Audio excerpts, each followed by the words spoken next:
तर मराठ्यांना कलंक लागेल असं कृत्य करणार नाही अशी शपथच मराठा आंदोलकांनी घेतली।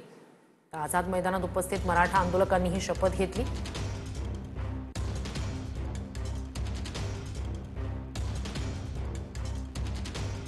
तर आझाद मैदानात उपस्थित मराठा आंदोलकांनी ही सकाळी शपथ घेतलेली आहे। आंदोलनाला कलंक लागेल असं कृत्य करणार नाही।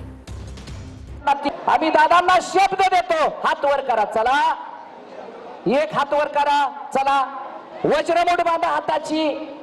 आणि जोपर्यंत दादा आम्हाला सांगत नाहीत तोपर्यंत आम्ही एकही गोष्ट अशी करणार नाही की ती गोष्ट मराठ्याला कलंक, ज्या गोष्टीमुळे मराठ्याला कलंक लागेल, मराठ्यांना ती शोभणारी नसणारी अशी एकही गोष्ट आम्ही करणार नाही।